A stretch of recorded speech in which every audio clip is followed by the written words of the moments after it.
The Evil Juan.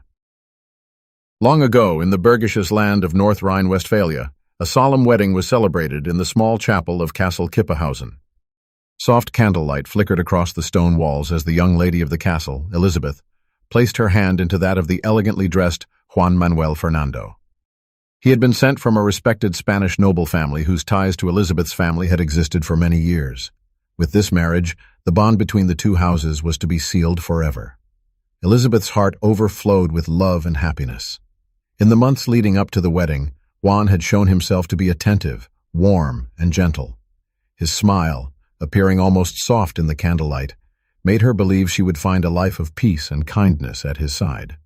To her, he was the man who would offer protection, love, and a secure future. Yet while the wedding ceremony proceeded with noble dignity, and the two of them pledged loyalty before the altar, no one suspected the dark truth hidden behind Juan's kindly facade. What Elizabeth felt in that moment as the beginning of a happy life would soon prove to be a fatal mistake, one that would seal her fate, and that of the entire castle, forever. For shortly after the wedding, Juan revealed his true nature, one that bore no resemblance to the courteous and gentle man Elizabeth believed she had married. Like a shadow spreading across the land, his reign of terror settled over the villages and farms surrounding Castle Kippehausen. Without restraint, he increased the tributes, forced the peasants into relentless, barely manageable labor, and made them toil day and night as if they were nothing more than tools whose lives had no value. Even the slightest hesitation became a mortal risk. Juan showed no mercy. Anyone who resisted or could not meet his impossible demands faced torture or certain death.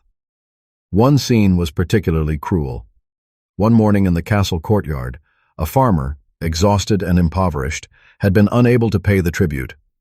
He was dragged before Juan by the guards, kneeling, desperate, utterly broken.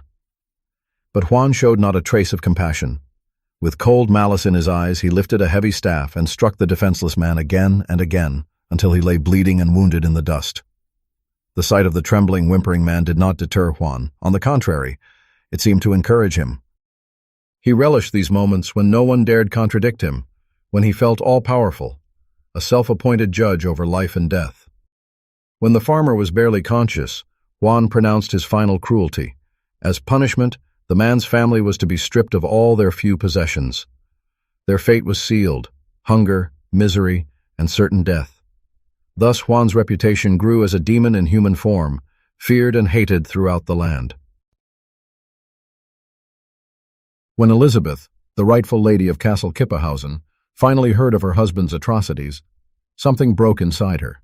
The reports of tormented subjects, the pleading voices of the peasants, and the unmistakable signs of Juan's violence gave her no peace. Horrified, she confronted him, still hoping to find within him the man she had once loved. But instead of remorse, she met only furious rage. Juan tolerated no interference, least of all from his own wife. When Elizabeth condemned his brutality, he lost all control. He seized her, struck her so hard that she fell to the floor, and threatened to kill her if she ever dared oppose him again. The man she had believed to be gentle had vanished. In his place stood a monster devoid of all humanity. Shaking and broken, Elizabeth fled to her chambers. There, in the faint glow of a lonely candle, she collapsed upon her bed. The image of her despair, her quiet sobbing, her hands covering her face, the nights in which she found no comfort, etched itself into the memories of the few servants who still dared stay by her side. She wept for hours, until her tears ran dry, and only a dark, paralyzing pain remained. Not long after, she took her own life. In the villages of the Bergisches land, her death was mourned as a terrible injustice, and many claimed a curse must fall upon the castle. Juan, however, showed no reaction. The loss of his wife meant nothing to him. But fate had already begun preparing the price he would pay for his cruelty. One night, some time after Elizabeth's death, Juan awoke in terror. A sound from outside had startled him. Uneasily, he reached for the candles on his bedside table and lit them. Their dim light illuminated his chamber at the top of the highest tower of Castle Kippehausen. He listened into the silence, convinced he was not alone. Then he noticed movement on the balcony outside. A dark figure, little more than a shadow, detached itself from the blackness. Fear seized Juan when he saw the figure, and even more when he realized it held a heavy axe. Step by step, the intruder approached, and as his face entered the candlelight, Juan froze in naked horror. It was the farmer, the very man he had once beaten mercilessly, stripped of his dignity, and whose family he had condemned to a slow death by starvation. Somehow the man had slipped past the guards and made his way into the castle and up the tower without being noticed. Juan, usually a merciless tyrant, now screamed in desperation. He begged for mercy, muttering promises he would never keep. But the farmer did not listen. The terrible suffering he had endured at Juan's hands burned in his hardened, unyielding gaze. With a single brutal swing, he raised the axe. It struck Juan's shoulder first, then his chest. Screams echoed through the chamber, the frantic cries of a man who, for the first time, felt true fear. A final piercing scream tore through the air as the blade struck fatal blows, and Juan collapsed in his own blood. Gasping, the farmer stood over Juan's lifeless body, satisfaction mixed with grim vindication, but his work was not yet done. Determined that nothing, not even Juan's body, should survive, he took the candles from the chamber and held them to the curtains, then to the bedding. Within moments, flames devoured the room. Fire licked up the walls, growing larger and fiercer. The farmer watched as the heat consumed Juan's mortal remains, and he savored the sight. But the fire could not be contained.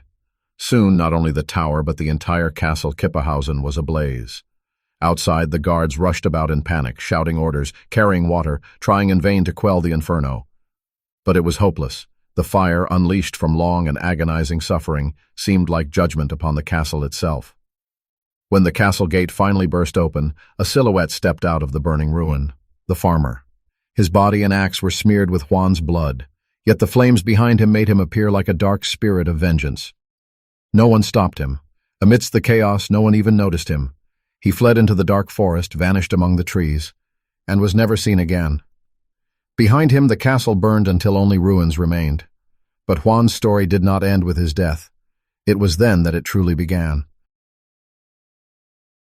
The cruelty Juan had inflicted upon the Bergisches land was so great that his soul found no rest. Instead of passing into the silence of the grave, he remained bound to the torment he had caused. The very flames that had once consumed his body now became his eternal form, a blazing, fire-devoured spirit, cursed to wander through the night-shrouded adjoining forest of Frankenforst. Since that night, people say the damned one of Kippahausen roams the woods. Wanderers report flickering flames between the trees, the smell of scorched leaves, and an ominous warmth that appears behind them out of nowhere. Those foolish enough to enter the forest after dark risk encountering Juan's wrath. One night, an elderly farmer and his young farmhand were traveling in the area. They knew the stories, but did not believe them, until suddenly a bright flash of fire lit up the forest. Before them materialized Juan's burning spirit, his hands outstretched as if to seize them and drag them into his hellfire. The creature's eerie laughter rang through the woods as the two men fled in panic. Stumbling over roots and through thick underbrush, they ran for their lives while the spirit pursued them. Only at the last moment did they reach the forest's edge and find safety. As soon as they left the woods, the burning apparition vanished back into the darkness. Thus, to this day, people tell of the dreadful fate of the evil Juan, the damned one of Castle Kippahausen, whose fire will never die.